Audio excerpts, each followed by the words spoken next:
Once again, my camera's all jostled. Okay. Let's see how this is looking. How am I sounding? Hopefully sounding good. Huh. Well, it looks like the mic is touch echoey. Give me a moment here. His voice mod up. Yeah, that makes sense. Okay, give me a moment.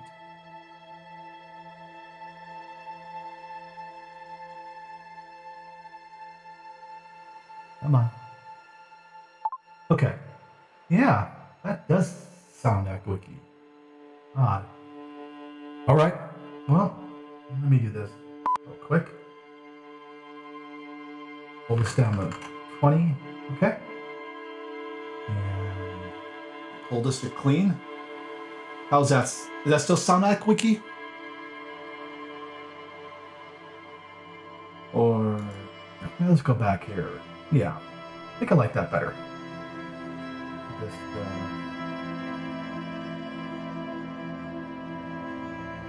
Just go check my mix real quick.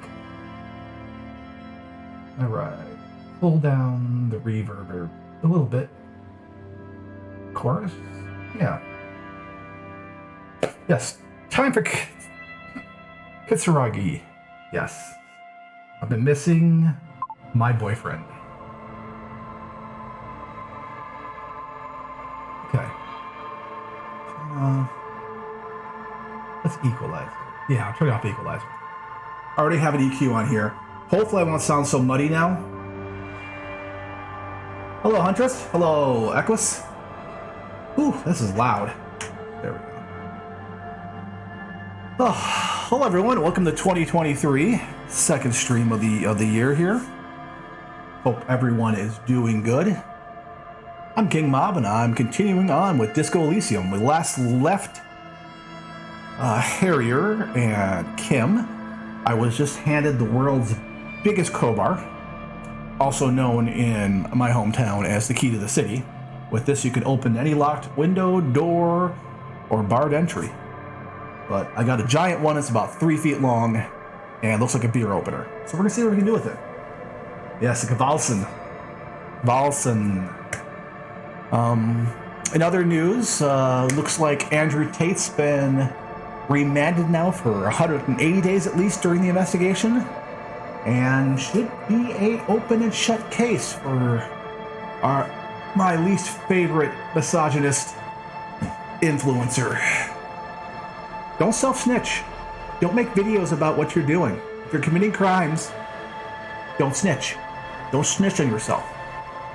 I mean, the only way he's going to get out of this now is if he snitches on his organized crime friends in the area, and that won't fly well. So, yeah, just buttoning down for a storm, and let's get rolling here. Audio sounds good? Everything sounding good? We looking good? Cool. Turn down the volume a little bit.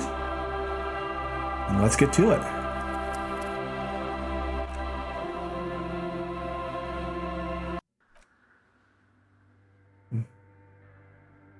Let's take this giant thing and go for a little walk. Only 9 a.m.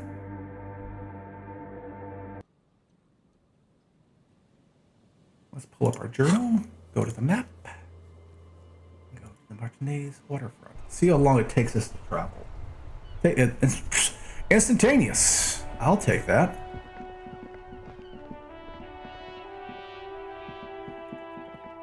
Now, this isn't the fastest way to get there. Well, this is probably the fastest way.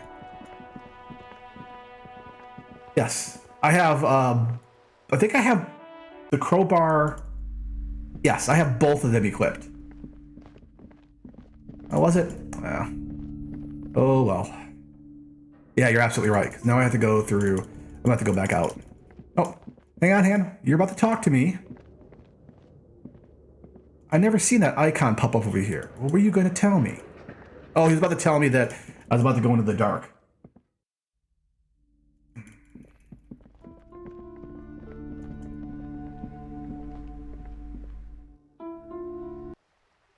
get the flashlight out. I get the flashlight out. I want to stumble in the dark and hurt myself. Okay, here we go. This orange machine is dead still. It has ice squeaks beneath your Kavalzun multi-tool, but your fingers slip away from the tool. The lid shuts as tightly as before, and it's already unplugged. There's not much else to do other than wait for it to defrost or bulk up and get stronger. The skill points for the physical instrument. Reopen this white check. Oh, I'm glad you had some fun with grounded. Turning the crank feels oddly satisfying, like stirring your childhood dreams. Okay. Before I did that, I probably should have equipped things a little better, but whatever.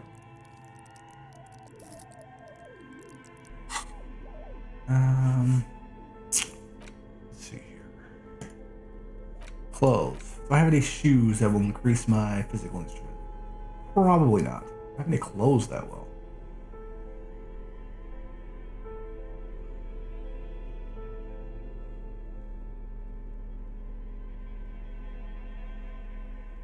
Well, some shoes that make my perception better. Put those back on. I don't need empathy anymore. Put on my bow ties trauma.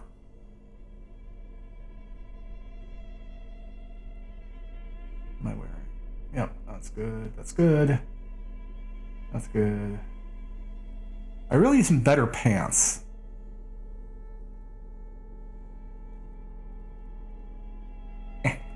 Whatever. The party parts of building a structure is adding all the completely unnecessary supports. Makes it feel better. Yeah, instead of just like, how's that ceiling there? I'm gonna have to go. Okay, well, let's see what's in our journal. What do we have to do? Okay, I found the right tool. Sniff out some. I set the nightclub. And help with the project. Call Jamrock Library. Yeah, let's do that.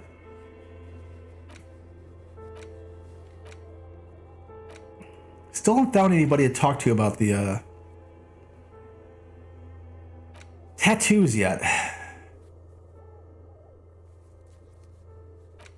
I still don't know who put clothes in the trash. Of course, like 3 seconds after I say things, I forget what I'm doing. Let's call the phone. Let's call a library. The worn and beaten wooden. You can revisit. Yeah, how do I make Kim go away? Inside, you see a set of steering levers, a radio microphone, a pull-out toolbox, and the soft glow of the fuel preheater gauge. Had some car trouble today. Thank goodness I bought myself a battery charger. Yeah, killed the battery by leaving the key in the ignition and the windshield wipers going for 4 hours. Smart me. Oh, there you go. This is Precinct 57. How may I assist you?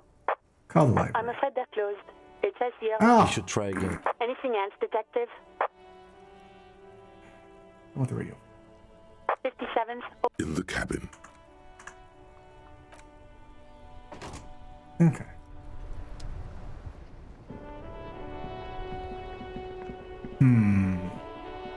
Kind of running out of things to do.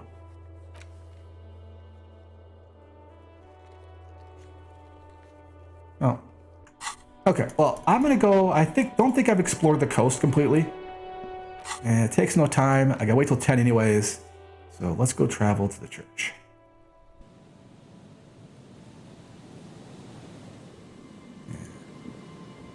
Kim will never leave me alone. I can already tell. It's not the kind.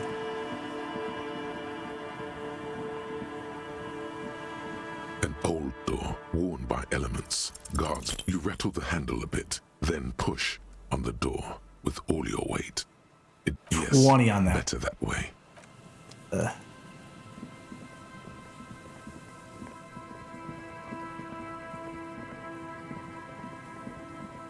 Let's just keep wandering the coast here.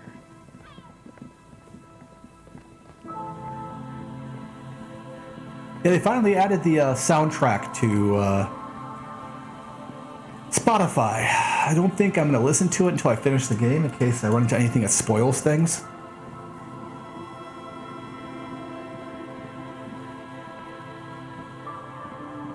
I mean, I can't think of another game where the soundtrack might spoil things, but you never know.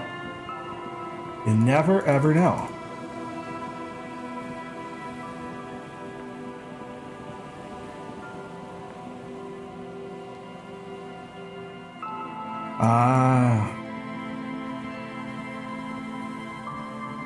Well, glad you defended the base. Yeah. That game's quite good. Didn't really think Obsidian had it in them to make a survival sandbox game. That shows what I know. They're quite good at making everything, aren't they? The remaining windows rattle from a strong gust of wind. They're covered in a thick layer of grime. They must have been like this for 40 years. Let's see this. Dripping water falls from a high place. All you can see is the shadow of a collapsing staircase. There's rust and corrosion on the bars. They're foaming with it. And a small layer of white salt from the sea.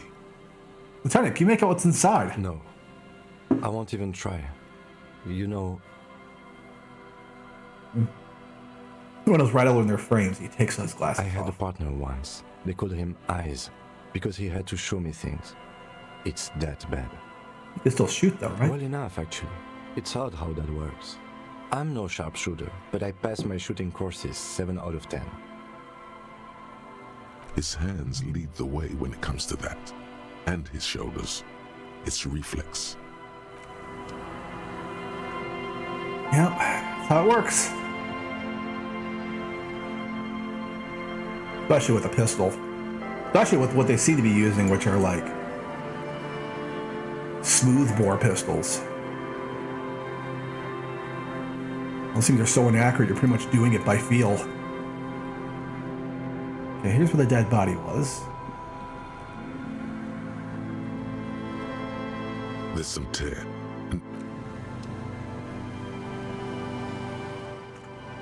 No sadness there. It's surprising. There's some tear. And 2 empty bottles of Tallulah vodka and a can of black potent porter. Is all... No, there's more in there. A tragedy. Ice water with the smell. Okay. Well, we're gonna go wandering around a little more. Don't know if I've exhausted everything in here, but if so, that'd be kind of sad.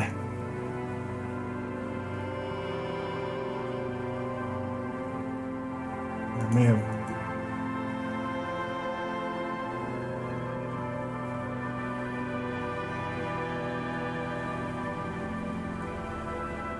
A metal payphone. Give the handset. You hear the tone. The machine is inoperable. Okay, put 10 cents in. Down random number.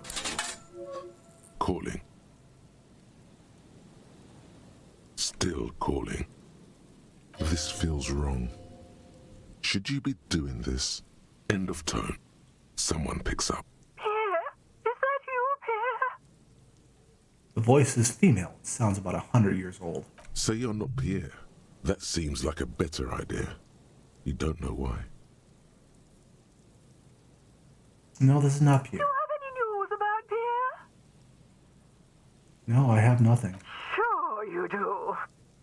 No one has anything nowadays. You're either a salesman or a statistician of some kind. not interested in cooperating. No, police officer. To hell with the police! To hell with you! Her voice is drowned in white noise. Sounds like waves washing a beach, growing in volume until the call suddenly disconnects. You get a sinking feeling. It makes you look if Lieutenant Kitsuragi overheard you. To your relief, he did not. That was fun. In kind of a spooky, evil way. No, I'm not gonna. I'm trying to play a reformed Harrier here. A Harrier who's not a goddamn mess. Oh, not a complete mess. Oh. Is this who I think it is? Tiny cages, carefully constructed. Finally, I can send you guys home. Here we go. Nice and easy. No way out, little guys. Not out of this gem. There's a cylinder on the ground in which the man is arranging some netting. You catching It looks elves? like some kind of trap. He notices you. Who's there? Oh, the police. Hello, officers. His self-conscious enthusiasm renders his movements ungainly. He looks like your understanding of a scientist. Is that the police? Why are the police here? The crypto-fascist. Oh, the cryptozoologist and the crypto-fascist. Ooh, I'm gonna stomp. Don't worry, Gary. I'll handle it. He must be Morel, the cryptozoologist. To what do I owe the pleasure? That's sarcasm. He takes no pleasure from your appearance. You don't seem too happy to see the RCM. Oh, no. It's all right. I'm just busy. Lena sent me. What's She's this really about? worried about you. Of course. Thank you for passing along the message. That damn water lock is broken, and we can't go all the way around the 881. The 881 is a raised motorway that separates Martinez from Jamrock. The labyrinth of streets underneath it makes it difficult to pass, not like walking over a nice water lock. I love getting the $2 free from this knowing stuff. Yeah, that was me. I broke the water lock on my motor carriage, but it's fixed now. You can go back. You broke the water lock with a motor carriage? But there was a billboard in the canal. Not a vehicle. It said Samaran Butter.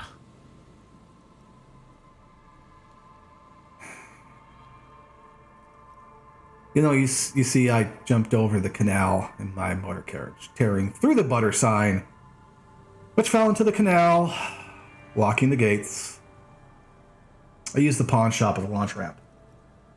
Why?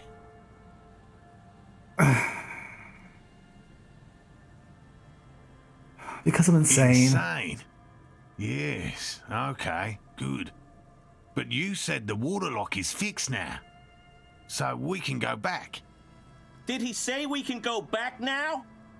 Yes, Gary. We can go soon. If you see Lena, tell her I won't be long. Sir, your wife is waiting for you. I just have to do one more round. See if the phasmid has taken the bait. Then we're going. Refastens a bit of netting, it comes loose in the wind. His hands are large and weather-worn, but also used to delicate, precise work. How about this phasmid you're looking for? Well, first of all, it's damn difficult to find, which is why we've been knee-deep in the reeds laying traps for it. What makes it so difficult to find? Good question. Being a phasmid of the order Phantasmodea, a ghost insect, it disguises itself as plant matter. In this case, the reeds. Awful lot of reeds around, aren't there? He looks around. And I suspect it may have also developed other specialised techniques to protect itself from predators or scientists in our present case. What sort of specialized technique is a phasmid using to hide itself? It's my hypothesis that it has evolved certain electrochemical defences that allow it to interfere with animal perception, impeding pattern recognition, Sure. confusing the visual cortex. Absolutely. but I cannot describe how these defenses work, much less how they evolve, without studying a live specimen. How big is this phasmid? I'm expecting it to be quite giant. One known species of phasmid, called the Megaphasmodea zoensis, is about the size of a grown man's forearm. So, He leaves the conclusion up to you. Why are you so interested in this stick bug? Are there more sensational animals out there? typical rookie assumption.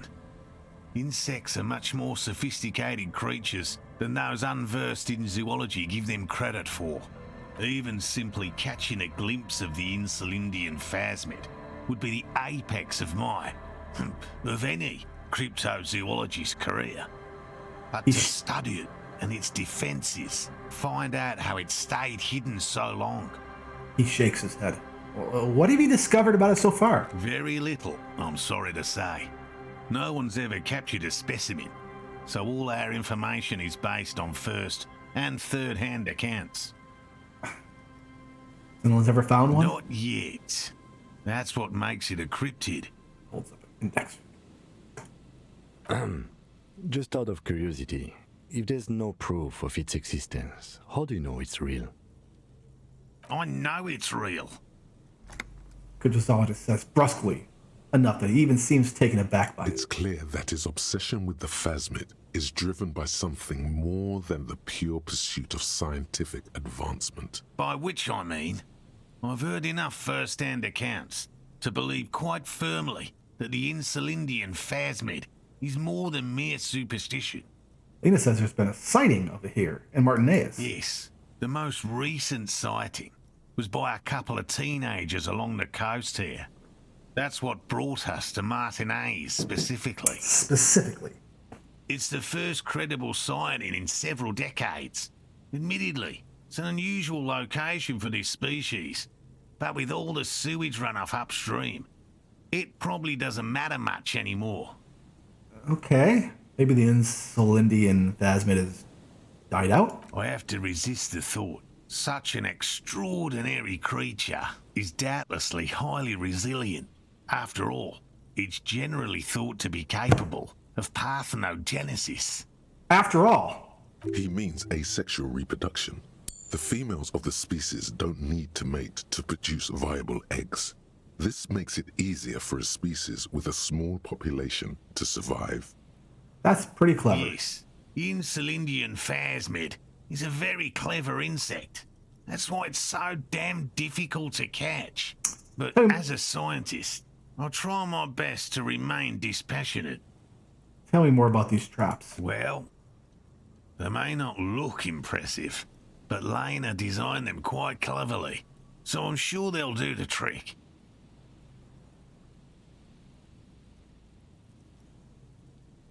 He points to the cage of mesh and wiring in the ground. Lena designed the traps? Yes, He says with some pride. How do the traps work? simple. Attracted by the locusts, the phasmid crawls down the funnel and, having eaten its fill, can't get back out. At least, that's the intention. The net isn't a perfect solution, but we didn't want to use anything that might damage the specimen's delicate exoskeleton. There's just so many assumptions at work here. What are you using as bait? Locusts. Nearly all known phasmids are herbivores, of course. But we hypothesized that the Insulindian phasmid might occasionally prey on other insects. Assumption on an against type? Sure. Inside the traps, a number of locusts crawl and tumble over one another in a tiny, chittering swarm. This light's starting to go. A meat-eating stick insect? Does it pretend to be the reeds as part of its ambush behavior? This seems unlikely. Never a stick insect? It seems unlikely. Thank you for your opinion. We have also included plant material in the traps to satiate your skepticism. Good. What will you do if these tracks don't work? They'll work, I assure you. The predatory hypothesis, using locusts as bait, accounts for the failure of previous efforts by other teams, which use plants. We have given this some thought. So you say. The traps do seem to be deftly and thoughtfully constructed. It's clear the cryptozoologist's wife knows what she's doing. Let me ask you about something else. Yes. What? Lita seems pretty eager for you to return. And I'm eager to return to her, I assure you. But I can't leave before we finish with these traps. My wife understands that just as well as anyone. He looks south where Lena would be. Come on, Morale. We've been soaking out here for days. It's time to go You back. wait your turn. And leave the traps? Absolutely not. I won't let Lena down. Come on, she wants us back. I'm soaked up to my nuts over here. We'll both catch reed crabs if we don't dry out soon. I didn't know the Phasma was so important to Lena. Of course it's important to her. She's seen it. A verified sighting, on record. One of only 4 this century, and it's hers. She's seen it? Really? She sighted the Phasma? She didn't tell me that. Yes, that's how we first came to know one another, in fact. But Oh boy. That's her story to tell, not mine. He coughs, then continues. Suffice to say, it's long been our dream to find proof of the Insulindian phasmid together. I can't abandon course now. Maybe you could go back to the whirling, warm up, and come back to check the traps later. No.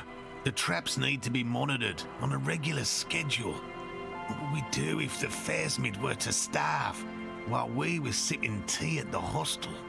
He's dead set on this. I could go for some trap setting. What if we check the traps I for didn't you? expect you to take such an interest in our work here, officer.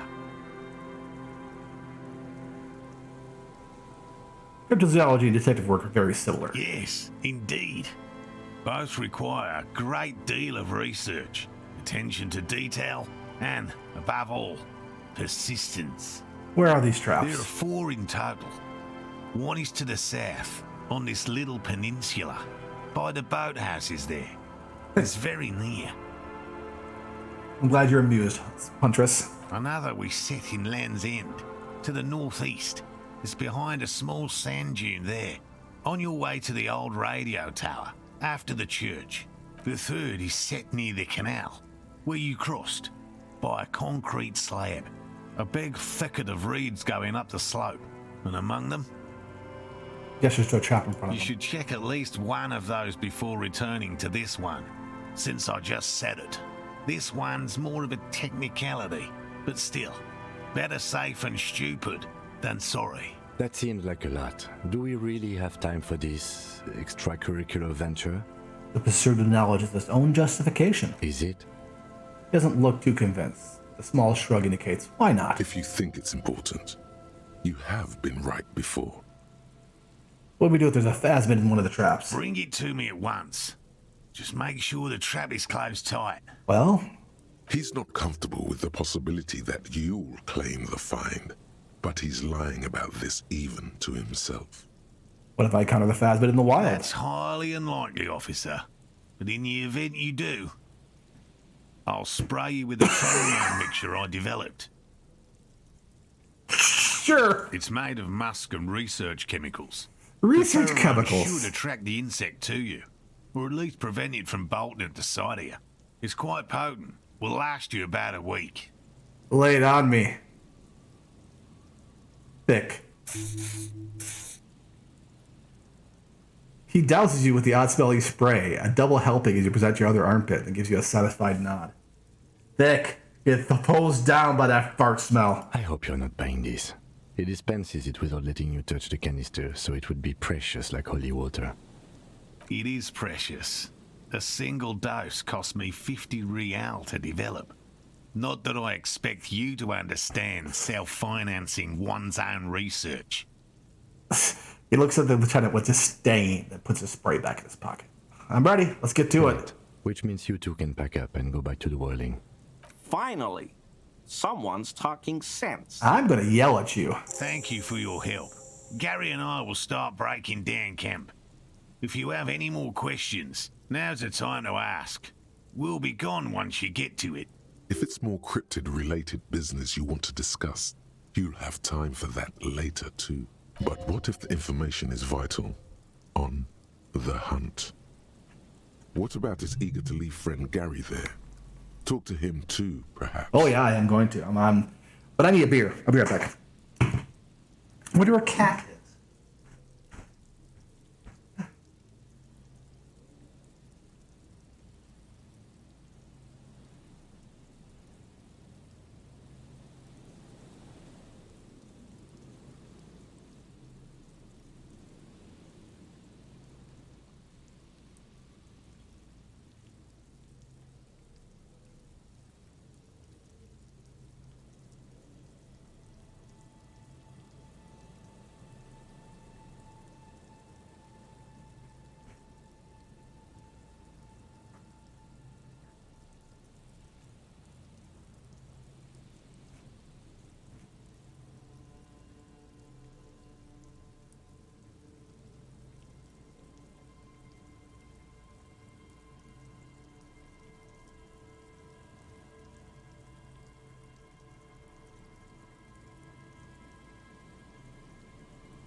I forgot time is passing while I'm doing nothing here.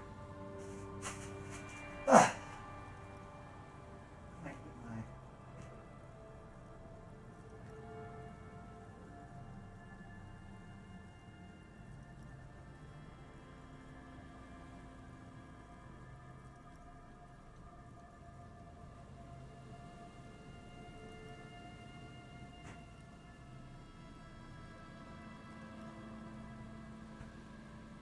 Excuse me for a moment here.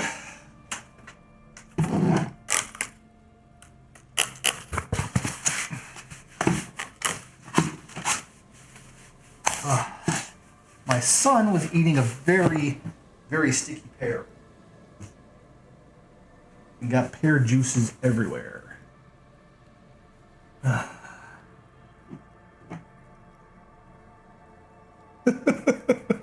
I'm looking forward to this conversation. Anyways, your masked metal mofo is back with a delicious Belgian beer. A little bit of delirium tremens. Look at that color. Beautiful. Beautiful. Okay. How did you become a cryptozoologist? I've just always liked animals and puzzles. Searching for cryptids is a bit of both. Get yourself a buzzball. It's delicious. Part of the human experience is being inebriated. Because anybody who's out there raw dogging reality at this point, you are a superhuman piece of humanity. And I salute you. But I ain't doing it. That's for sure. Alright. Out here living your childhood dream, huh? It's not child's play. Just because I have to traipse through the mud every so often. Why not just be a zoologist? Real animals are puzzling too. Real. I know you think one is a respectable profession, while the other is superstition. Oh, yeah. Everyone does. I mean, honestly, being a cryptozoologist trumps most of the garbage I've seen people do. My methods do not differ from other scientists. I simply draw upon a wider variety of evidence. And I have more hope that something truly surprising might happen. Anything truly surprising ever happened to you? No, as I said, I have yet to catch a cryptid, although I have come close. Close enough to keep trying. That's not in the text. Interesting. Something for later. This close call. What kind of evidence do you use? Everything from forgotten regional lore to newspaper accounts, like the one that brought us here, to look for the phasmid. I keep a very open mind. He's interested in things that people believe that scientists don't. You don't think the scientists listen to ordinary people enough? Most establishment scientists only care about reputation and remuneration, not real research, and certainly not the truth. They're a cowardly lot, and both the field and basement archives can be dangerous places. Okay. Yeah, that's... I mean, it's a bit of edge science. I think they call the whole theory in pop evolutionary circles as the stone to ape. But, I mean, almost every society, although the use of alcohol instead of water in most societies was, more about the whole, they were boiling the water first. But milk chocolate ones, like a melted milkshake. What? I didn't know Buzzballs had milkshake ones. We don't have them up here though. So you never discovered a cryptid. No. Very few cryptids are ever discovered, and not for a lack of trying. To stay hidden is a cryptid's primary quality. Okay, I think it's going to Even be in the name, cryptid. less than 5. How many cryptids have been found? Of the list of cryptids kept by the Cryptozoological Society of Chemnee, which is 4,082 items long, about 2,000 have been confirmed as hoaxes. 2 are categorized as confirmed discoveries. The rest are in differing stages of discovery, refutation, and data collection. Only 2 have been proven to be real? Yes, the Chateau Quan forest pygmy, who turned out to be an extinct species of primate, and a cave salamander from Yugograd, who is, honestly, quite unremarkable. It's in a zoo somewhere. We cryptozoologists are brutally honest with ourselves, more so even than the public.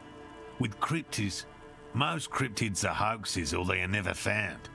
That does not mean we should stop searching. I don't even know what to say. That's a small number of Do discoveries. you know what the success rate in pharmacological research is? 0.00003% of bioreactive agents have reproducibly beneficial effects. Yet science persists in the search for medicine, as we persist in our search for new species. He has clearly done his math on this. There is no surprising him or swaying his opinion. Thanks for explaining that. Now, something else. Yes? Let's talk about specific cryptids. All right. What cryptids precisely? I usually discuss these things with specialists, so I don't know what. He eyes you skeptically. We would have to discuss.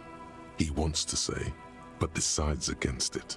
Since you've offered to help, Which cryptid did you almost catch? You said before you almost caught A one. willow person. It's a long story. One non-specialist would find rather dull. willow people, not at all. What are willow people? They're not people, really. Some argue they aren't really animals, as they seem to have evolved directly from trees. There we go.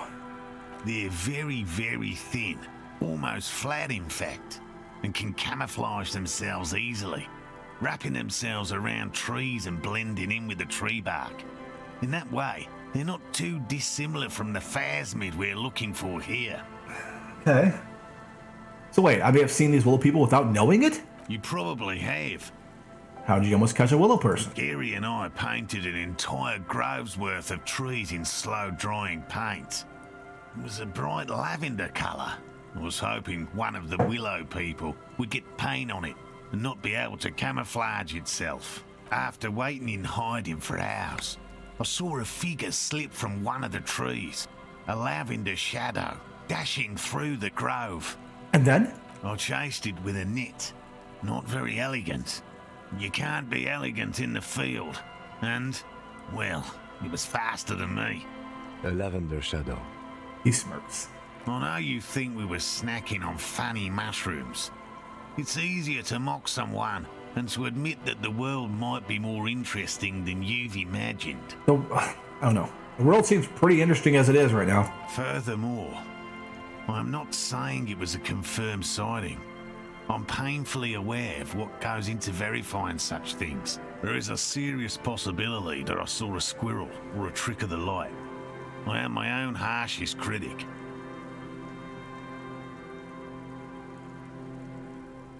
He makes it a real point here to sound falsifiable. And Lenny's citing the phasmid. Is that? Confirmed. It's 100% verified and meets all the standards of an authentic cryptid sighting. There's a little bit of bias, but that's okay. Just tell me about a cool cryptid. Any cryptid. No offense, officer, but I'm not much of a pedagogue.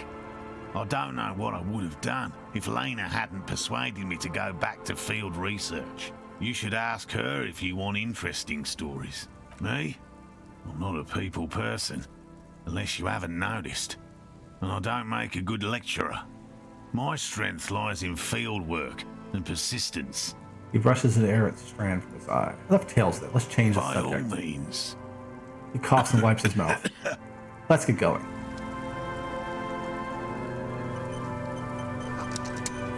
Soggy logs smell of ignition fluid. They still won't light up. A lot of people out here missed the good old days. Let's get going. I'm Gary. Very generous of you to help us out, officer. Yellow man. Officer. The lieutenant raises his eyebrows slightly and takes out his notebook. Yellow man. Interesting. This is something to ask him about after a little probing first. He's going. I'm just waiting for my friend Morel to finish up with his insect traps so we can return to civilization. Not a lover of the great outdoors. I like nature, just not this bloody coast. It's mostly drunks and degenerates that come here. Degenerates? This man respects authority too much. To see the truth inscribed upon thine own visage. Pretend thou art a paragon of virtue.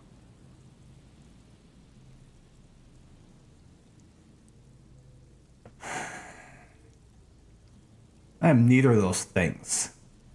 I assure you, I'm a by the book, clean as a whistle officer of the law. I'm not even tempted to touch intoxicants. I've been tempted on occasion, but someone has to stay strong for Revocol.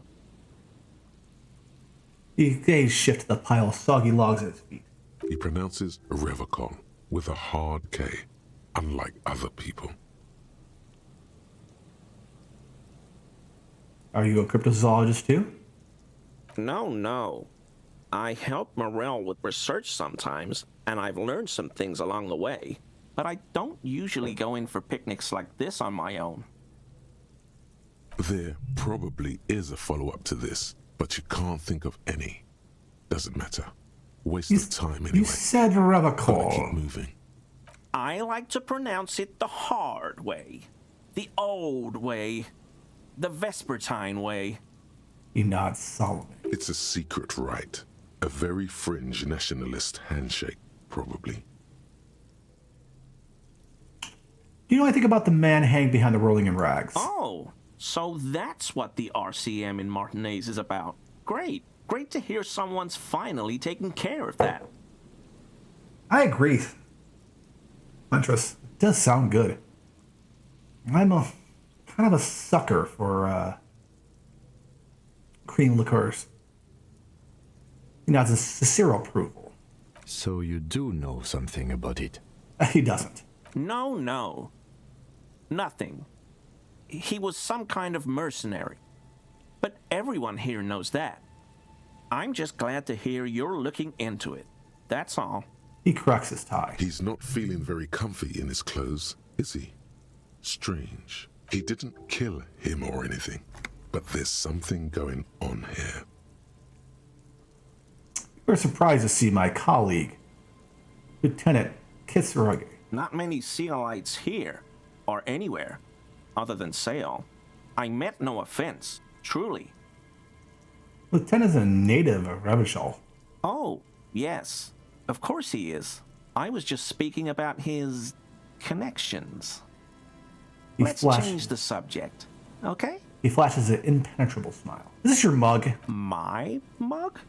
Why would you think that? He's a yellow man. That's not something many people go around saying. Really? I hear it all the time. All in jest, of course. No offense meant to anyone. Oh, he still seems suspicious. I mentioned the mug was found at the scene of a lynching. Okay, I admit it. I threw the mug away in the trash container behind the hostel. I know I shouldn't have, and I am very sorry, officer. He pauses. You're not going to find me, are you?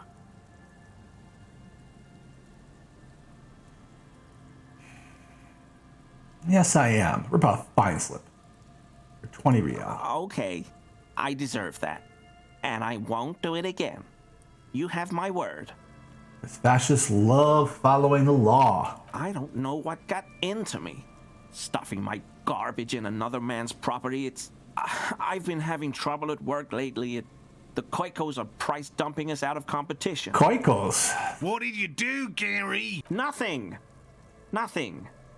Just answering some questions. Helping out the law. How did you get into the trash container? I know a guy who works with the trash collection services. CS Municipal. He gave me a master key for the trash containers of Martinez. Why would you need to get into everyone's trash? So I can use the Whirling's trash compactor to store my own stuff. Garbage disposal is expensive as hell. The damn Bohemians run it like a mob. He says, bowing shamefully like a fallen knight. I'm sorry, okay? I thought I could cut costs. I shouldn't have. I shouldn't have disgraced myself. Disgraced? No need for the histrionic, sir. It was, after all, just a trash container. The lieutenant raises his eyebrows and looks up. He studies his reaction. Gary doesn't answer. Gary, did you put a clothes of a murder victim, the man who was hanging behind the rolling rags, into that trash container? Officer, please. Let me explain. It's not like that. I was only cleaning up. I live right across the yard from where he was hanged, and I saw him stripped naked. All the clothes lying around in the yard, smelling. People are animals, you know? That does sound good, Equus. Yes, what happened? Then I came out to clean up the rags because no one else would. I put them into the Whirling's trash, along with a broken mug, admittedly. He changes his mind mid-sentence. Okay. I was coming to throw the mug away, and, well, I threw the mug there and the clothes too. I did not do the job for Everett yet. Nope. Right. It was just civic duty. Lieutenant remarks drolly. Exactly. That's exactly what it was. Civic duty. As he shifts uncomfortably, a series of clicks, like the clinking of glass beads against one another as they roll across a hardwood floor. You've heard this sound before, but where? You wouldn't know anything about the victim's missing armor, would you? Armor? No. I mean, yes. Of course. I know he was wearing armor, but I don't know anything about it. An infant could see he's not telling the truth, but he's too scared to admit more wrongdoing. There's something going on here. You should observe him more closely after this topic is concluded. What's that strange sound? What sound? That clinking I just heard when you moved. Really? He fans his arms out slowly this time. There's lots of weird stuff out here in the reeds, though. Insects, trash.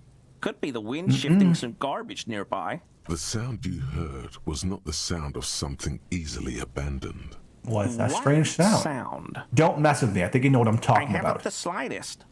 There's lots. The sound you heard was not the sound of something Let's move easily on abandoned. for now. I hope I could help your investigation, in my small way. Thank you for cooperation. I'm gonna watch you.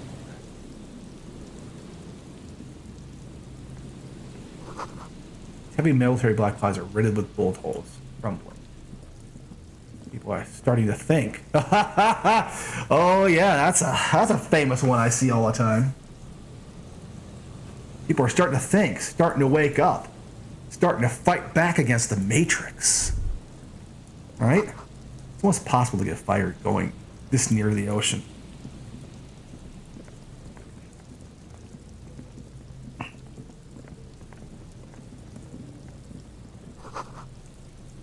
Boy Bob's in the water. Don't you ever wish that Heimdall was a real place? Always a pleasure to see an officer of the law. I mean, officers.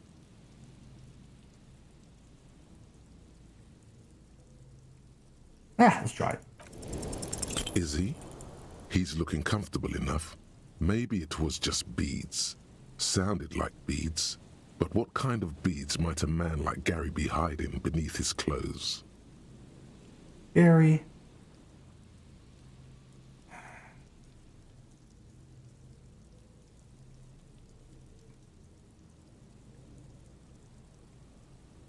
Are you cross-dressing by any chance? Why would I do that, officer?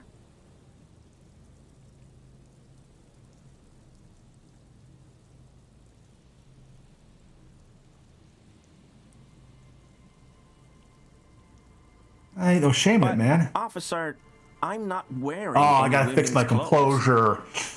I'll come back to him. Or I could just go spend a little bit of composure right now.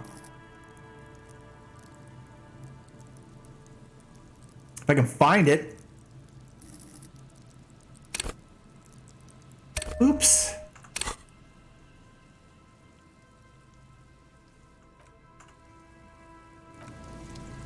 Always a I mean, officers. Do it again. That shirt looks very uncomfortable on him. Look at the buttons, barely keeping that thing together, as if something is ready to rip out from underneath. Something underneath it? Yes, like a piece of ceramic armor, for example. One that makes a clicking sound when the plates meet each other, resembling pearls or marbles, stolen from the corpse in the yard near where he lives. I see you're a connoisseur of high-quality combat gear. I knew you'd figure it out, officer. I'm sorry I didn't tell you at once. He unbuttons the shirt. I was ashamed of what I did. And I didn't want you to know. You see a gleaming white ceramic shine underneath. A thin layer of interlocking plates covers his gaunt torso. We're not detecting falsehood, sire. He's gearing up to admit the truth. Let's do it. Gary, what's going on? Later, Morale. I've got apologizing to do. No, you've got explaining to do. Give me the armor now. He sighs again, hangs his head, and unbuttons his shirt fully. A cuirass that matches the dead man's boots comes into view. Soon it is in your hands, smelling of his sweat. Ugh, Nazi sweat. But so light to hold, like a bag of cotton. Why did you really put those clothes in the trash? Everyone was picking those pieces off him, and I was watching them do it. And they'd scattered his clothes all over the yard. Everything was smelling. He looks at his feet. So I went there to take out the trash and started cleaning up. All those rags on the ground, him swinging up there, and I had a lapse of honor, sir. Oh, yes. I thought, he's Honor. a foreigner. They all say he wasn't from here. Only the cuirass was left, so I stripped it off him. It was early in the morning. No one saw me. I took it with me. It was a mistake. Had I known it'd give you guys trouble, I wouldn't have... Fuck. Lips start quivering. We're detecting sincere contrition here, sire. He's not trying to flatter anyone. It's okay. It was a loose end, and you are tying it up now. Lieutenant jots something down in his notebook. I'm so fucking sorry I called you Yellow Man. Sealite officers commanded the suzerain's navy. Most of them sided with the king when... He shakes his head. They were thoroughly conservative men, he realizes suddenly. It's difficult to say what the lieutenant thinks of this historic apology. His face does not belie emotions. You know who killed the hangman? I always thought it was the Union. Some Union hardasses lynched him because of the strike. But almost everyone in town knows that. I wish I could tell you more. This is all he knows. Why did you lie to me, Gary? Because I was weak. I should have told you the moment I saw you. But The hell, Gary? You in trouble? I'll explain later. Are we done here, Gary? Yes, absolutely. I will never do anything like this again. Thank you for your cooperation. Give me that shit. What does it look like? Ooh. +1 pain threshold. +1 volition. Wow. What does this shirt give me? Put that shit on. My bow tie. The Arch of Honor. The white ceramic cuirass hugs your torso, shielding your vitals without adding much bulk to your form. Your movements cause tiny little clicks, like dice rolling somewhere far away, as the plates reorient to your motions. I'll be responsible with this. This is just to protect me from harm, not to show off. The hardened vitreous enamel, at once sleek and light, adds a glow to your cheeks and a spring to your step. Just imagine what a full suit of this stuff could do for you. You really do feel more confident. Invulnerability does that. Even partial invulnerability.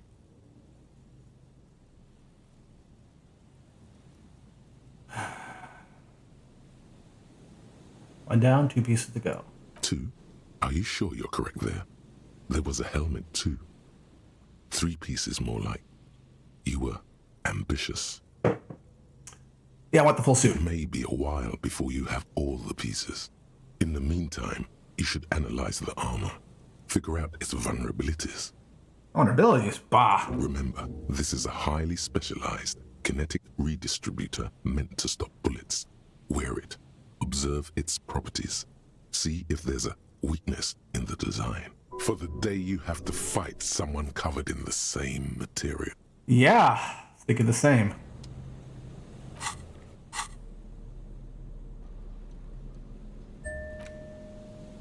Can I interact?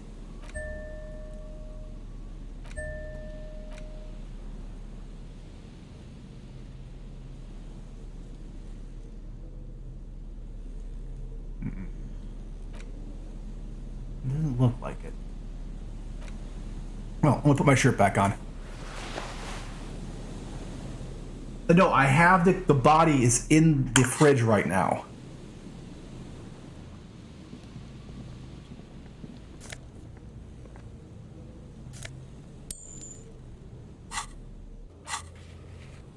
Let's see what's going on in my brain.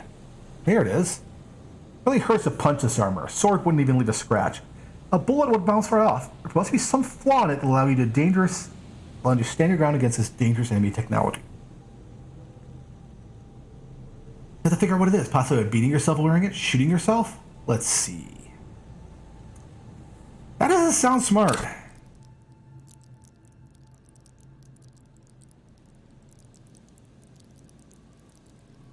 Yes. Yeah, that's the current idea. Let's see if I'm done with him. May have made my... We'll be on our way soon. Thank you again for lending a hand. Did you know Gary was hiding the armor? Hell no. I had no idea. And I'm still cross with him, to be honest. It's not like him.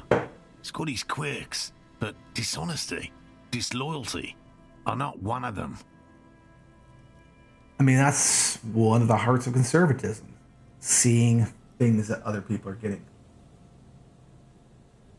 Yeah, I've already picked a political alignment. I'm a communist. Thanks. I'm not really just going to say more. Let's get going.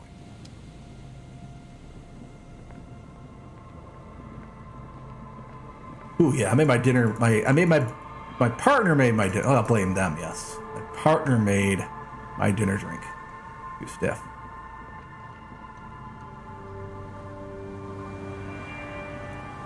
feeling a little bit inebriated, unfortunately.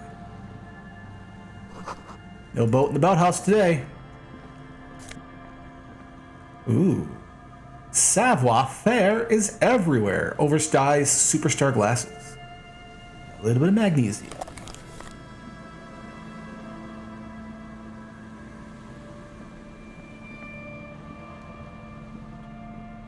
There's a trap in the reeds at your feet. Looks like the same one you saw Morel set before. Same mesh, same wiring.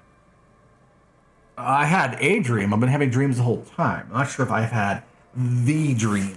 Look around. Behind you, the ruins of a residential building rise over the reeds, shielding them from the wind. The reeds rustle confidently. Confident. Reach for the trap. Locusts are crawling around in the trap, confused but uneaten. You see no carnivorous reed phasmid gorging on them. Big surprise.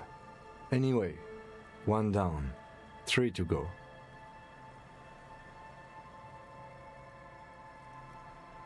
The lieutenant says mirthlessly. No need to grin. I'm not expecting to find anything. Just helping some citizens and getting some fresh air. I meant no offense, just... The lieutenant doesn't know how to finish the sentence. He looks to you, putting the trap back out. Look around. Behind you, Okay. Boathouse is shoddily constructed. Strong breeze might blow it over. One could hope.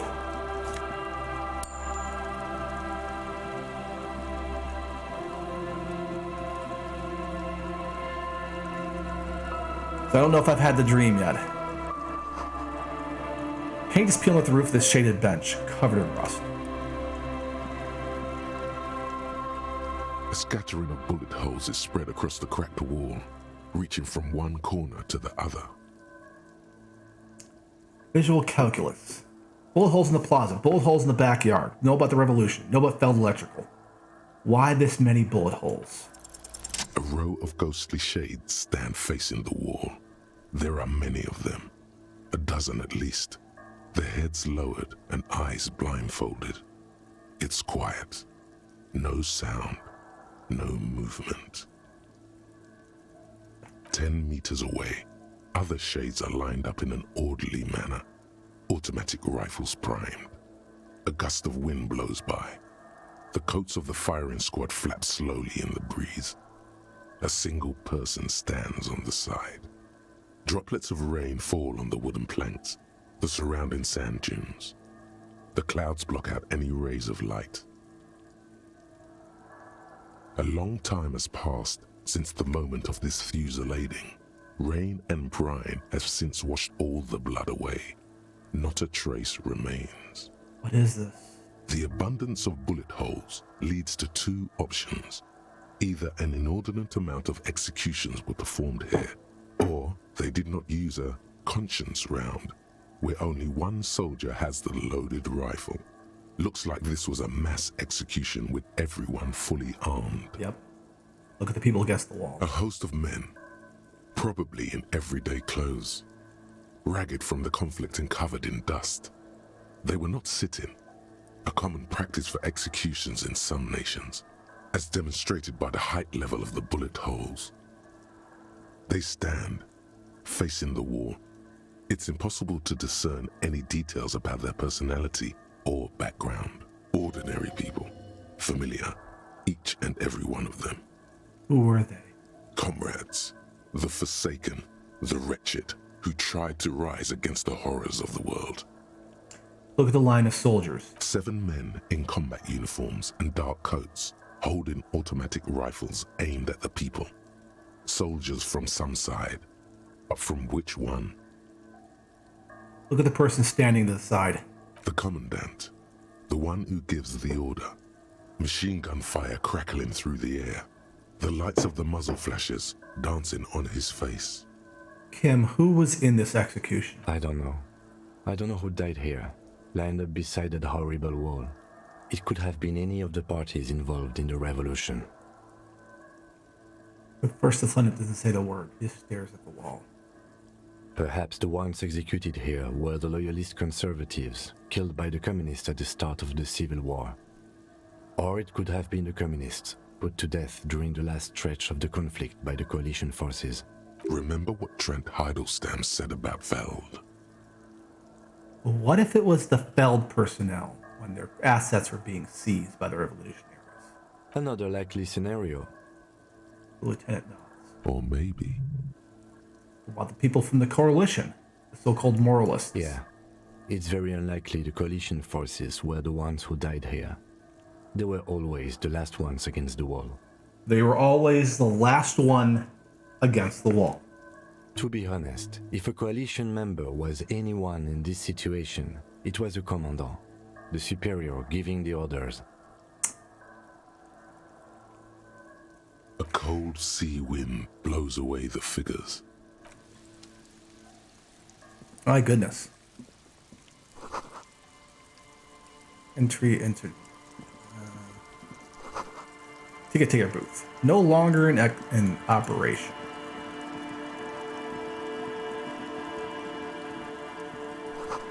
Doors only barred shut. It is accessible. Not only barred shut, it is accessible. Fallen Pippo. +2 logic. What is this? Pippo. Is it a hat? Ah. +2 logic, -1 perception. Ultimate peak focus. It's a beanie. I look like a goofball, but I look like a goofball at this too, so I am not a fashion plate.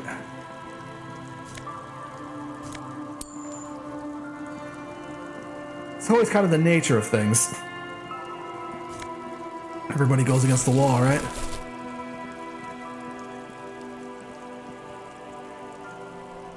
But culturally sensitive. Yeah, tell you what, dealing with the summer sun, getting a wide brim hat like that seems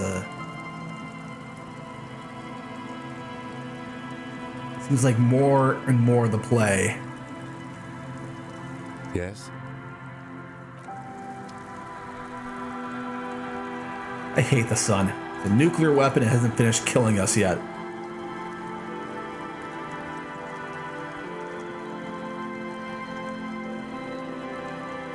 Girlfriend is culturally sensitive, like someone with nerve damage is sensitive. Well, I have that too. Oh. Section of coast hasn't been used in decades. New skill point. Okay.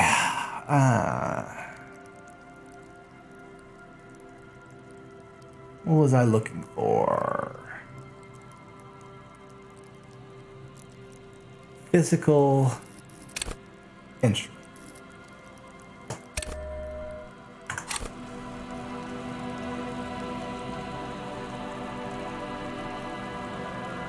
I don't think I've ever played a character this messy. Well, sorry, that's not true. In my weekday vampire 5th edition game.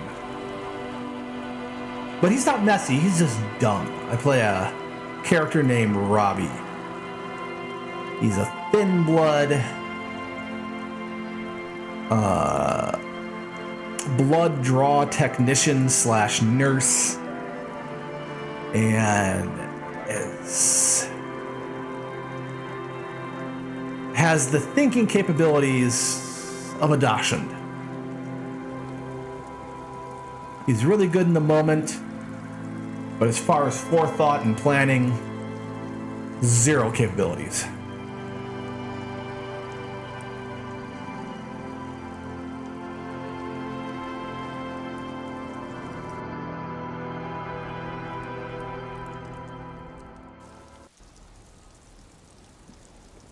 I'm gonna go stand on my usual spot and take the fast travel.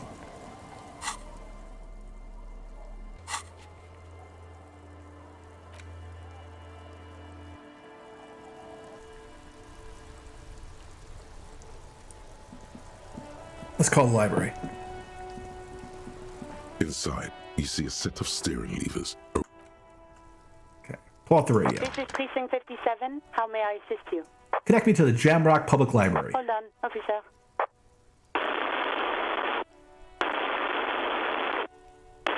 Jesus, it's so loud. I've got Central Jamrock Public Library on the line, and I've already introduced you to the librarian. Connecting the call in 2, 1. Yes, this is Central Jamrock Public Library here. How can I help you, officer? Very. It's like a rounded, perfect square. Looking for any information that might provide me on Billy Majan, a reader. Billy Majan, you said. Give me a moment, I'll have to check our database. He puts down the receiver.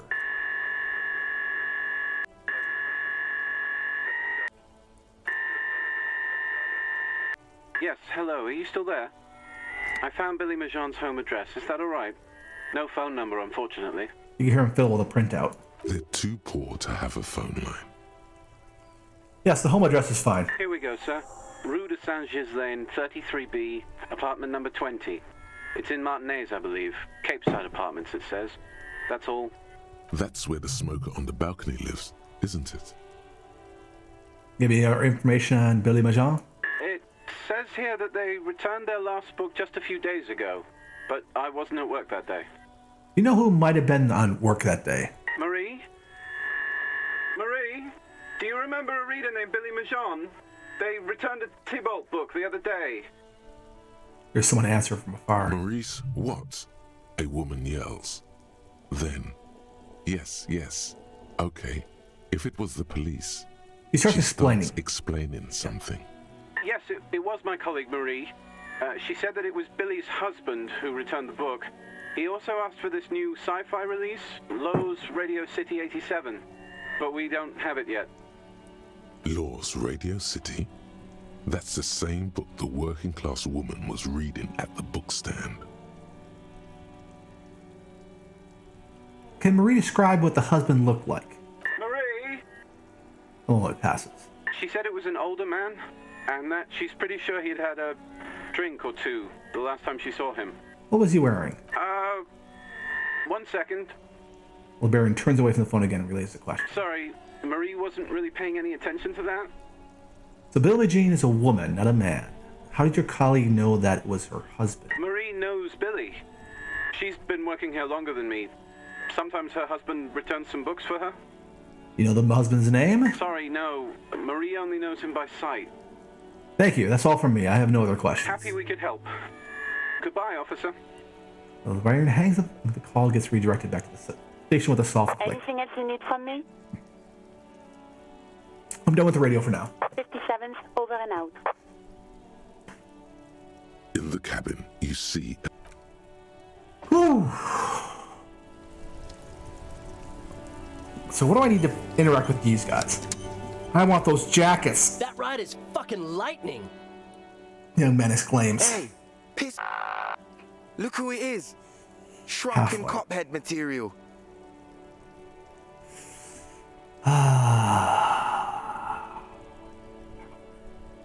The Tuggy's definitely been something. I'm gonna quick save. I want those jackets. Those jackets are fucking ridiculous. Okay, Half-Life. What can I put on? Yeah.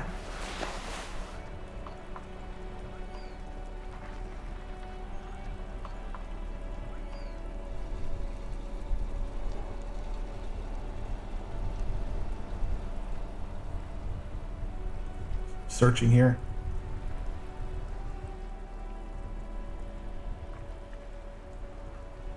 Okay, I'll see if anything I'm wearing is fucking with my half-light. I need better pants. Oh, best I can do. I have one half-light clothing. Yeah, but I don't know how I'm gonna get in good with Kuno. I have to go get that meth. And the whole idea of giving Kuno some meth seems like a really bad idea. Anyways, let me go talk to... What's her face? Woman I found that got her husband back. Wait. No. Something about this bunch doesn't smell right. What do you mean? Aren't they Everett's guys? They are, but they don't seem too keen to talk with you, do they? No, they don't. Glenn seems to be contemplating grievous bodily harm while he massages his raw knuckles.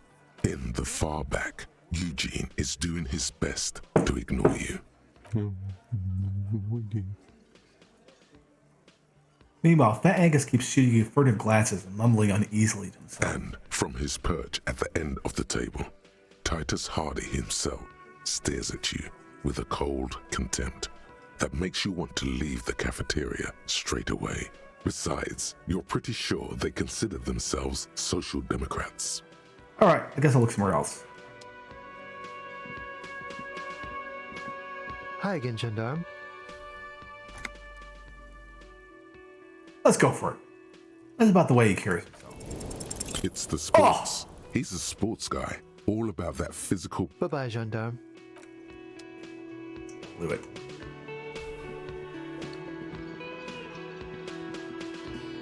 Oh, hello, dear. There you are again. You never told me you granted your husband on the coast. Goodness, how is he? Did he say why he hasn't returned yet? The old woman claps her hands together over her blanket. He's fine, ma'am.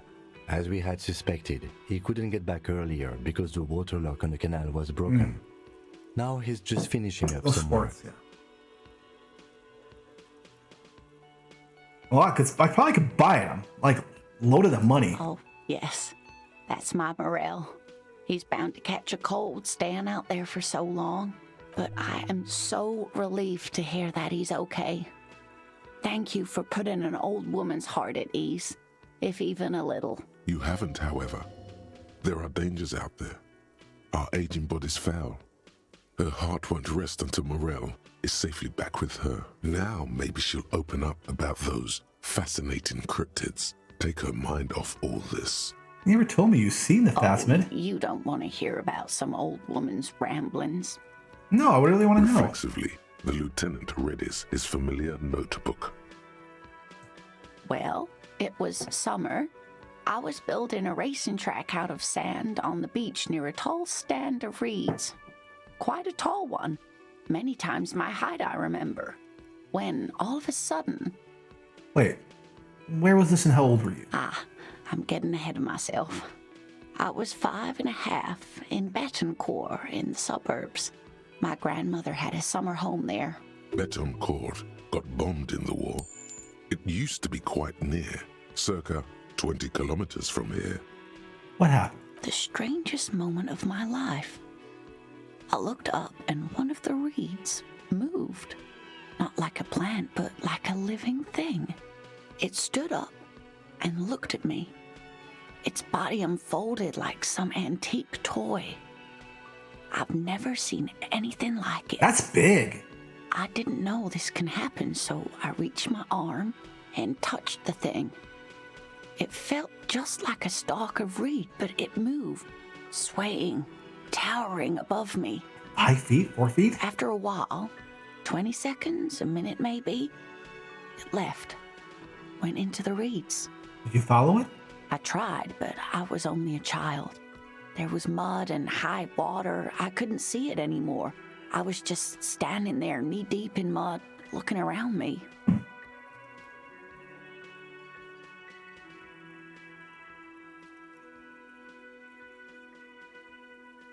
Sorry about that. Whew. Then what? I ran back home to my grandmother and asked her if reeds could walk, and told her they were looking at me. Of course, she just laughed at me, but I knew what I'd seen. For years, it was a story I told at parties when I wanted to impress boys, that sort of thing. Of course, most people just took it as a strange, amusing anecdote. So did I, honestly. But then I met Morel. We were on our first date when I told him my story. You should have seen his face. He said my descriptions matched the phasmid down to a T. Its white marble limbs, the way it moved. You were on a date? Our first, yes.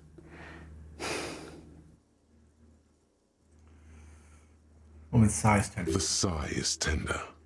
The sigh is tender, yes, but tempered by something else. A thought she can't express. Interesting. Limbs were white? Not all of them, as far as I remember. Some of them on the inside like stalks of marble, if that makes sense. How big was it? It's hard to say how big things are when you're quite small yourself. To me, it seemed to be taller than I was then, but that's probably not the case. What if it is the case? Kim, what do you think of I this? thought it was a wonderful story, ma'am. He closes his notes and gives her a simple smile. But I don't believe it.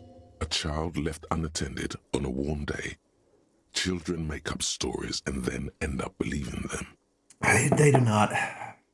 Maybe you imagined it, Lena? Of course. I've thought about it. But Morel says my report matches with the others. And I'm sure I hadn't heard of the Phasmid as a child. Nor had my mother or my grandmother. Unless he's lying to her. So how did I know what to imagine? It was only when I started telling my story as a teenager that boys would tell me, Lena, Lowers her voice, imitating a boy. you trying to tell us you saw the Insul Indian Phasmid out there in those reeds? Get out of here. They just give me a cider and ruffle my hair and tell me to stop dreaming. But I saw it. Thank you for sharing this with me. You're welcome, sweetie. I do appreciate the chance to relive it whenever I get one. It was just such an impossibly sunshiny day. So warm. That's all for now, ma'am.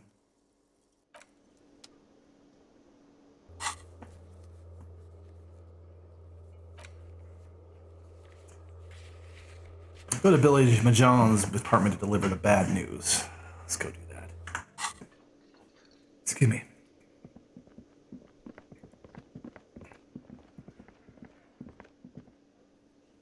Yes.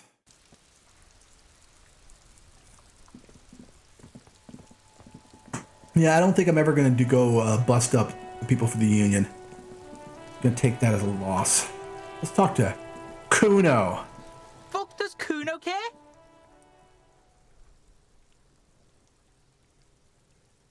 Let's talk about your shack again. What do you want with it? Those are the pig head. Oh, that? Kuno decapitates pigs. That's just a Kuno demo tape. Demo tape? Some kind of musician? Yeah, Kuno plays on snuff radio, fucks pigs, live, fucks their heads off. Kuno's a cop killer. Okay. Oh, Let's... that? What? Cool. Pig head. I liked it. I got one too. This one. Points your head. It's shit. What is this shit? Fucking on yourself. This is weird level shit. Kuno doesn't go there. Fuck your shit back to normal. What is this? Well played. No one saw that coming. Heard enough of this. Call Pigmeister. Don't come and talk to Kuno about his kingdom. Kuno doesn't fucking... Okay. I know you don't fucking care. Anyways,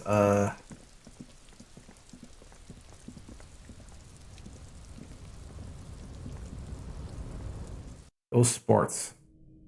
Yes.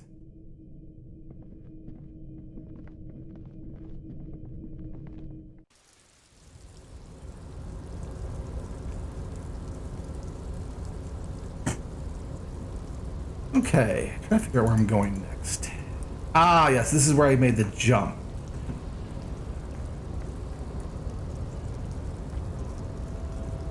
What is this window?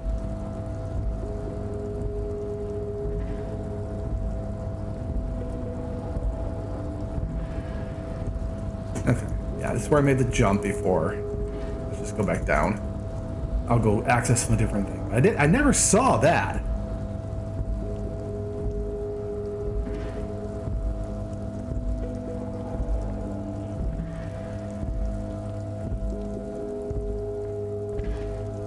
Can't get there from here. Can't get there from here. Yeah, I gotta go to Billy's place. That's gonna be easy. That is not a problem.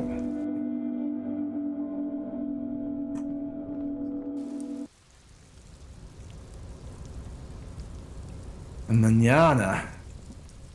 Tell me manana.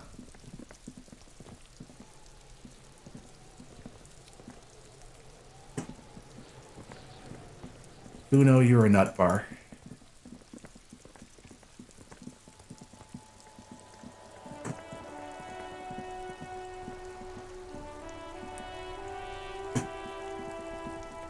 Let me talk to her. Oh, she's not here. Interesting. Might be here later. I'll come bother her. The woman was reading that book.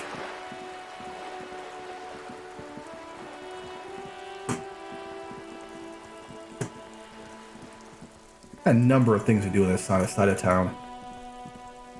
But it can wait. Apartment number 20.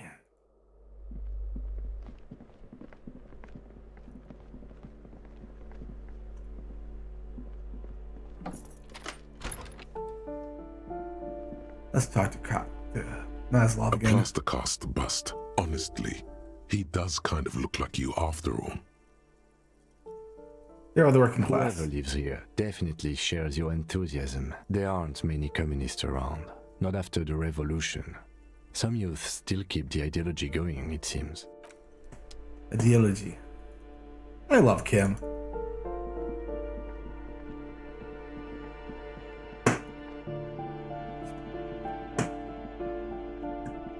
A shabby door hangs oddly on its hinges, secured to the doorframe with a safety chain. An unpaid energy bill is attached. Do I want to go whoop on Kuno's dad right now? Nah.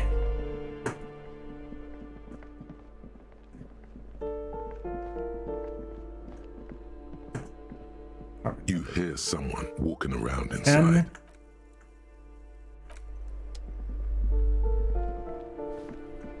See if she got anything new for me. Give me a moment. The clean lady still seems to be having difficulty breathing. I'm looking for Billy Mahon. You know where she lives? It's about Victor, isn't it? It's always about Victor with her. You'll find the Mahons in apartment 20 upstairs. It's one of those doors on the balcony. Thanks, I'm off. If I could give you something to help your lungs, I would. No one deserves this. Sea looks cold and winter gray. Let's go on the balcony.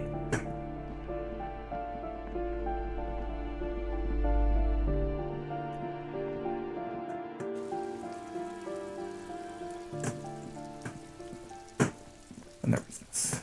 A weathered brown door. The Here we go. reads 20. Something smells good. Soup à l'oignon. I'd take some of that in a second. The lieutenant motions to you to go ahead and knock. Hello? Who is it? Voice calls up from the other side of the door. And someone turns down the radio. Look at the lieutenant first. He gives you a short, encouraging nod. Is this Billy Mahon's home? This is the police. Please open the door. The police? A moment, please. Give us a moment. Us. You hear it shuffling. Tidying up. Nervously. Come in. The door is open.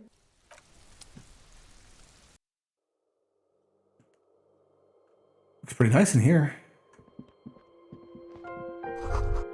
Empty pack of red Astra cigarettes hidden under the bed. Oh, yeah. Same bag of cigarettes we found in the trash next to the deceased. Chalk-drawn height chart of children's growth over the years. Hello, detective. Let's talk. It's you from the book stand. Did you come to bring my cockatoo back? He smells nervously before the smile vanishes from her face. I don't think I introduced myself properly. I'm Billy. Would you like something to drink? Tea? Lemonade? We're out of coffee. She looks around the kitchen. The lieutenant has taken off his foggy glasses and is busy cleaning them in his handkerchief for now. You're on your own here. I got it. Condensation from stepping inside. It's not about the cock. She just nods. Keep it together. Your body language shouldn't give it away. Sorry, I'm rambling. It's just that Victor often gets into all kinds of trouble. So, How can I help you? How about some small talk before you break the news?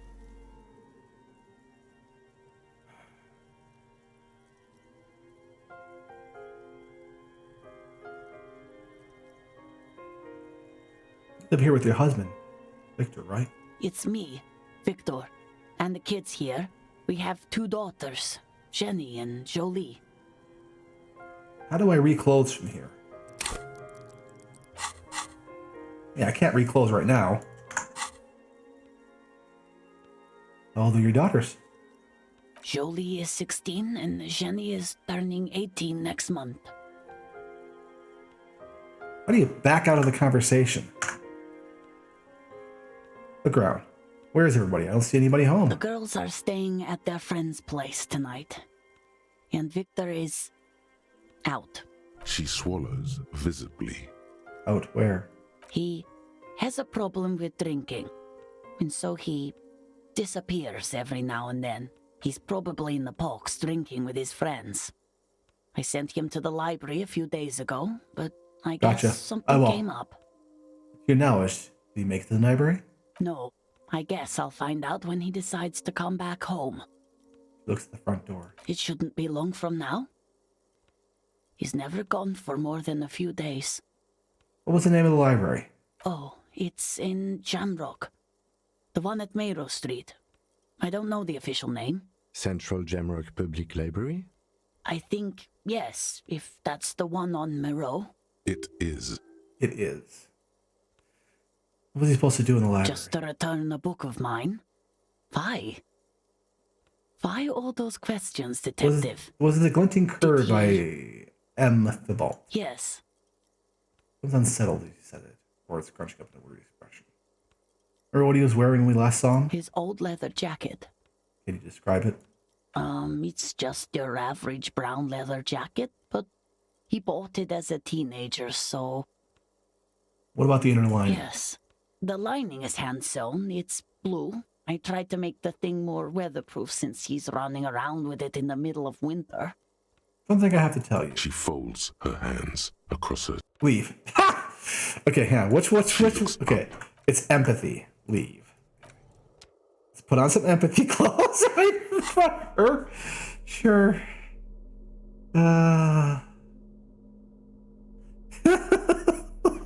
Excuse me while I put on some pants. Okay. Sorry. Shouldn't laugh so fucking hard.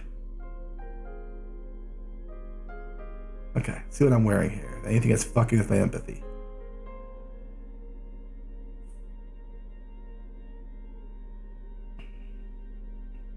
Okay. Best chance. Save. She looks up, too anxious to say anything. 72, here we go. Kim is here. Identify the leather jacket. Identify the library guard. Kept your composure. Lieutenant's handkerchief. You've done this before. Just keep your focus. Ma'am, I'm very sorry to say, but your husband, Victor Majan, was found dead at the Martinez boardwalk. What did you say? Your husband, Victor, is dead. I'm very sorry for your loss, ma'am. Oh. He touches her neck, eyes pale like pearls in seawater. Oh. He says again. He was just... He looks at the kitchen table where 2 cigarette butts are still in the tray. But he was just here. Alive. We understand this comes as a huge shock. I want you to know that me and my partner are here for you if you have any questions. Take your time, ma'am. What happened to him? It was an accident. He fell through a hole in the boardwalk and hit his head. Was he drunk? Alcohol may have played a role, yes. I see. And you just found him there, lying in the cold. How long had he been there? If you say 2 days maybe, it will be etched in her mind forever. It's hard to say at this point. She blinks, eyes welling up with tears, as her hand starts searching for something from the pockets of her dress. Yeah, I agree. I can't. The handkerchief. Here, take this. Give her the lieutenant's handkerchief. Yes, thank you. The small, terrified smile that wipes away her tears. She looks disoriented. Is there anyone we could call for you? A friend, a family member, someone who could be here for you? No. I just need to tell my girls. The air gets sucked out of her lungs suddenly. God. Should I call them? Should I tell them to come home? No. A day. No, take a day to recover. Be better prepared when they come home tomorrow. Good. That's probably the right thing. Thank you. She nods, both a wretched expression. Just tell me, what do I need to do next? Where is he? Can I see him? We've taken him to the city morgue. The local coroner will be contacting you shortly to arrange the funeral. Here's his number in case you want to contact him earlier. He hands her a leaflet with the morgue's contact. A very good call. Is there anything else that the RCM could do for you? No, I'll call you if something comes up. I'm still... He rubs her face, fingers over her cheeks that have become numb. Thank you. Thank you for telling me. I'll call if... She runs out of breath. Again, I'm very sorry, ma'am. We should step outside and talk. With the library card by her, leave the room.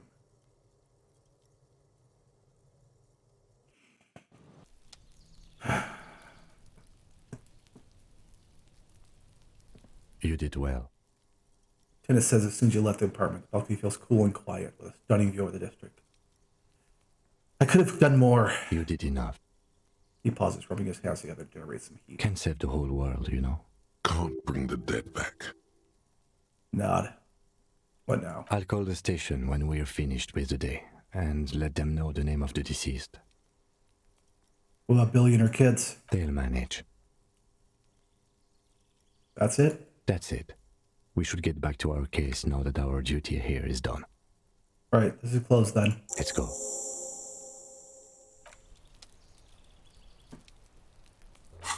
Boom! That is how I get things done.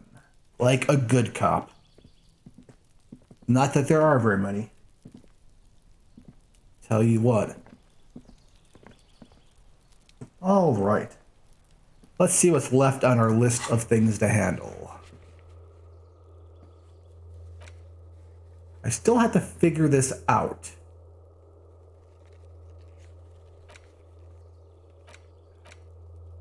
Get speed from Kuno's apartment. Still need to figure the tattoos. Need to get the boots off the feet. But I have to do that when he's not around. Run the number. We're still not getting that. Amber Beauty to the wall. The Jam Mystery. Find out who the lady driver is and where her lorry is. Open. No, I will not. I will not find a booze and drink it. There's something she wants to tell you. We have to present her with a badge. Or perhaps you did her a favor. She could wend off the formality. Who made the call? Explore the secret passages. For strange doors. Okay, let's go back to the whirling real quick.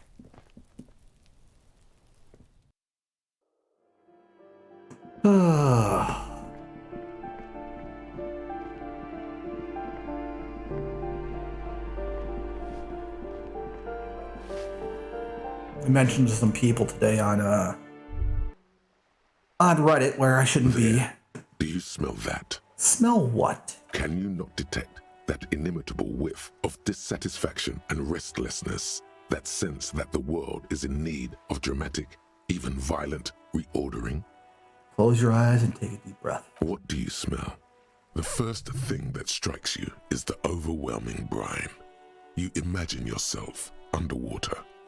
100-legged arthropod scuttling along the murky silt at the bottom of the sea.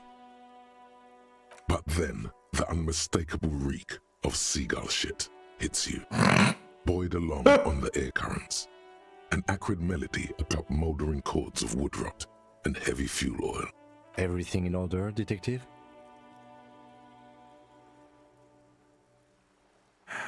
Work on developing my political consciousness. You're developing your...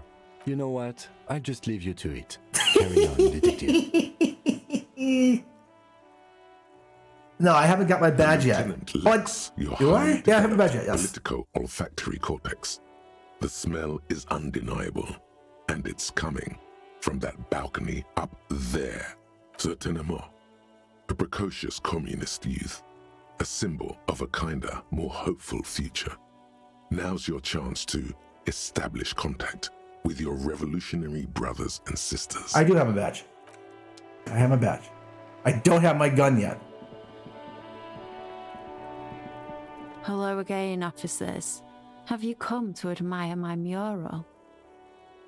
Piss, and fuck the world send their best. I don't believe it. I've never known those boys to have manners. I think they're afraid of you. They'll never be skulls, but their hearts are in the right place. Skulls are cool. Can I be a skull? Fat chance. But you can still do your part to revitalize the neighborhood. Bring it. Okay then, how's that? She throws you a conspiratorial glance, then presses her finger to her lips and squints up at the sky.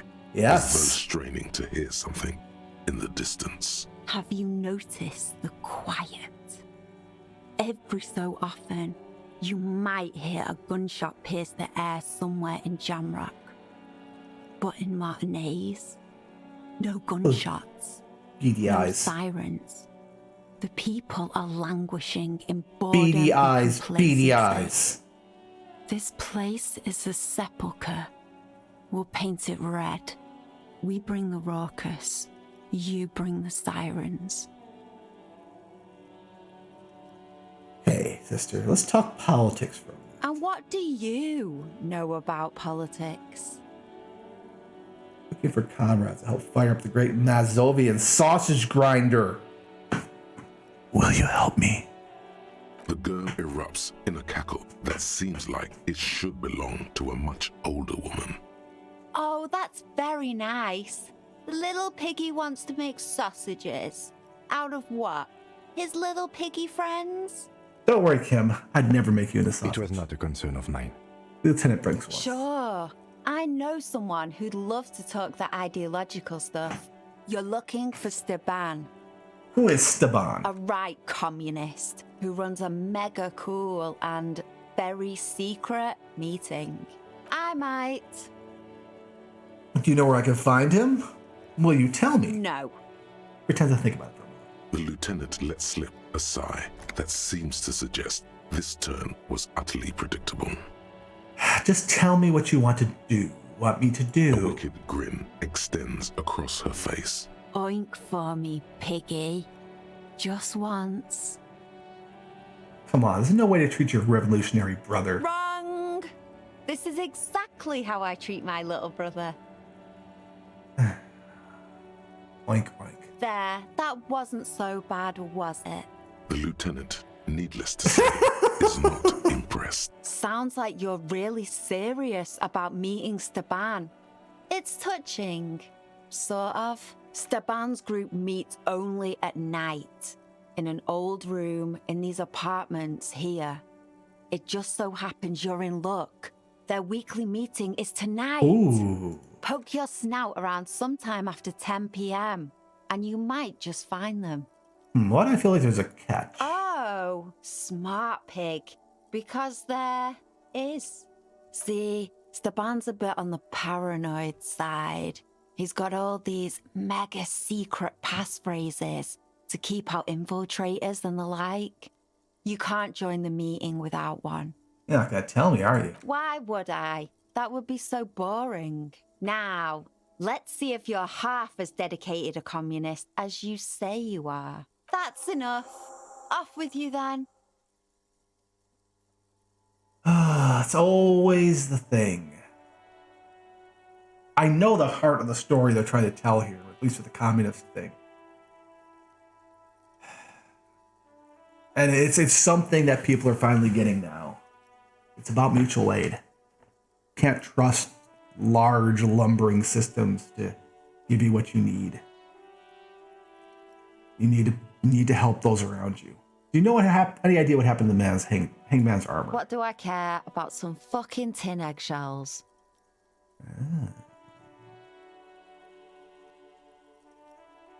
Don't you want to know how I knew to ask you? Not particularly.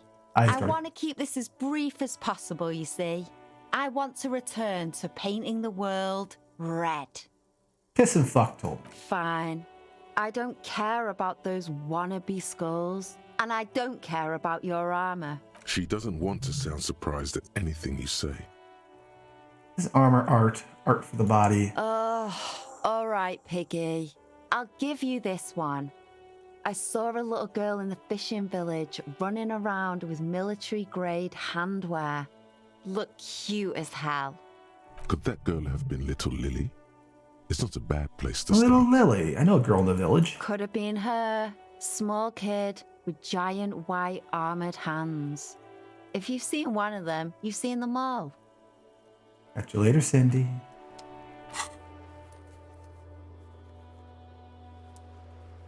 I want to get into those secret passages, but I think the only secret passage I know of is that damn door that I can't get fucking open. And there's a woman hanging out on the top of the roof. Unless...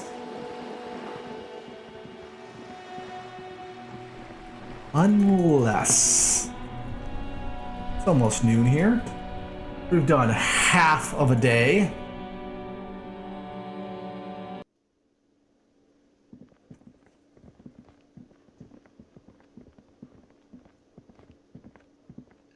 I'm gonna wrap up shortly here.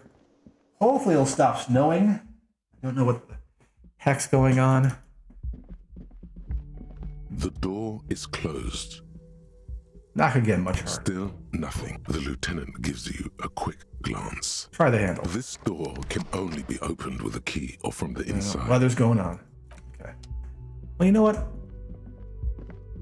Well, let me go in there. No. Let me go back in my room. Stop paying for it. I can at least do this. Okay, yeah. Stop. Stop. Stop. Okay.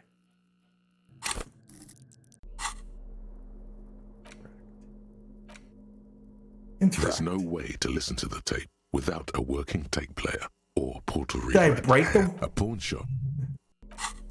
Did I break it? Well, you know, I have a ton of money. Let's get out of here and go buy something. I'm going to call it done. I have to say, it's been ridiculous. All I can think about is this game. And I go look up memes. I look up stuff. And it's absolutely ridiculous.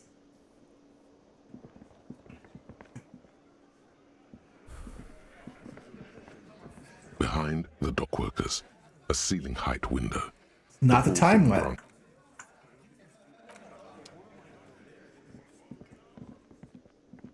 I don't think Titus knows the meaning of a low profile. What was I doing? I was going to go to the map. And I was going to go to the fishing shacks. It is a truly exceptional game. Let's talk about your gloves.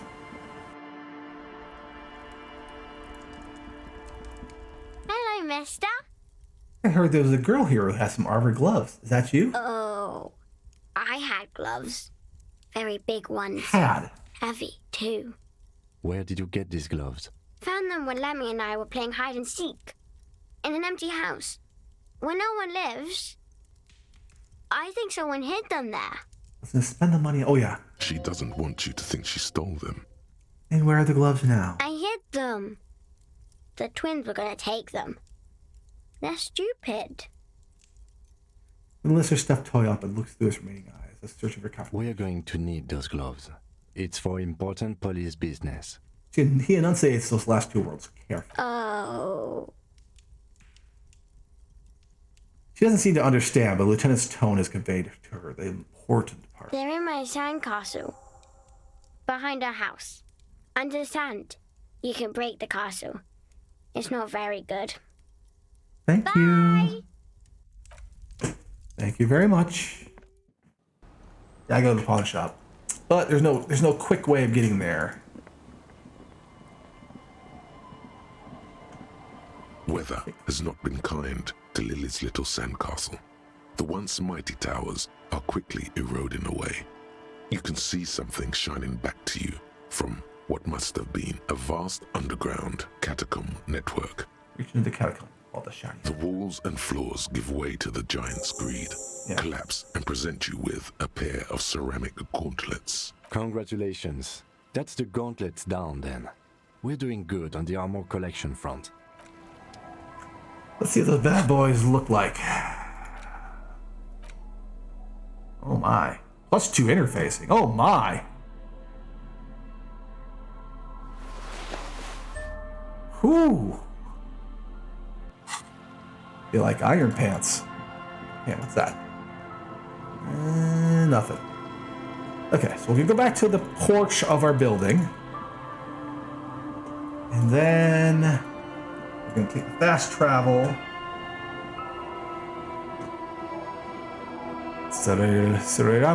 Ram. Okay, on our way. Back to the whirling.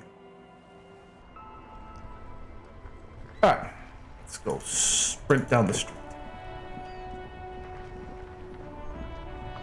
So I'm making so much money, I might go try to buy some clothing from this loser. Everything's still cool here, officer. I'll leave you for now.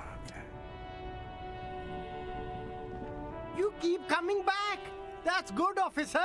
Keep browsing those clothes, +2 keep saving that half-light? economy. Okay. Something cold grazes your hand. Synthetic and sleek. A windbreaker. Surf, it says, but also wind, summer, 100% waterproof, and sport. All in different typefaces. Good choice, officer. Mega sporty. And it's only $4.50 for you, sir. I will buy the itchy pants. You won't regret it, officer. Leave for now. The speakers below are banged up and worthless. The sneakers triumph over them. No, I do not need those. The shine on these sunglasses lasts a lifetime, officer. 100% guaranteed. I need to buy back my amphibian voice visor. Sporty and practical, officer. Good Leave for choice. now. Rummage through the box. These are all those UV stickers. These are all first-rate sun. No, they're not. They are garbage, just like everything you're selling. You're just a street hustler, and well, I have some respect for that. This is like a design crime. Okay. Let's put my hat back on. And replace my crappy pants with these itch. Oh God! At least got some half-light. I don't remember. I got one bullet now. Where'd I get the bullet from? You see rows of toy soldiers guard. The boomboxes wait on the shelves. I want the and your boombox. And here you are. Quality sound reproduction on the go. It'll play anything, wherever. Turn any tape into a conversation of sounds and shapes. A typical Martinez streetlight sits among assorted floor table lamps. Not a streetlight. Yes, officer. His manner is casual, but his speech is careful, measured. He wants you to know that he has nothing to hide. Okay, I will save. A typical Martinez. Let's see what kind of ridiculous thing I can get from here. What a shirt. All other shirts pale in comparison to the muscular man with antlers and immense Zweihanders. Sniff. Smells like worn cotton and a little old worn cotton with a side of flea market or trash bin. Sniffing is okay, but please don't try anything on. Can't have you leaving your photon emissions in the... Welcome to Hjelmdal, officer. I'll take that. Alright.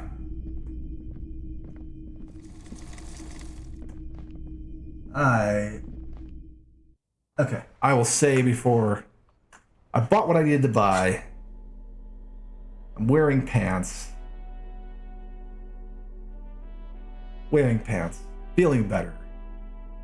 I refuse to wear druggy pants, because that's what's got me into this goddamn situation.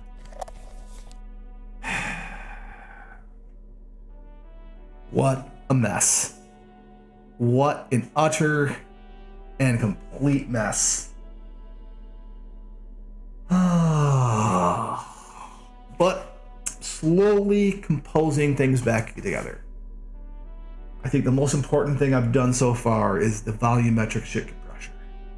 That's been key to getting back on the road. I look like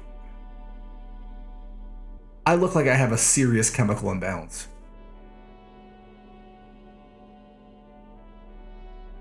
Tremendous. Thank you for all the help, Mr. Echo Stenchman. Thank you, Hotspot Huntress, for coming by. For those others who might be silent and watching or watching this in the playback, thank you all for watching. Thanks for coming out. Thanks for experiencing this tremendous game with me. Everybody, please be safe. Be good. Stay healthy. And it looks like you climbed out of a 10-car pileup with the Sears. Yep. But yes, everyone. Even if you've made enormous mistakes before, it's never too late to start making good decisions. So please, make good decisions. And I love you all. Good night, everyone.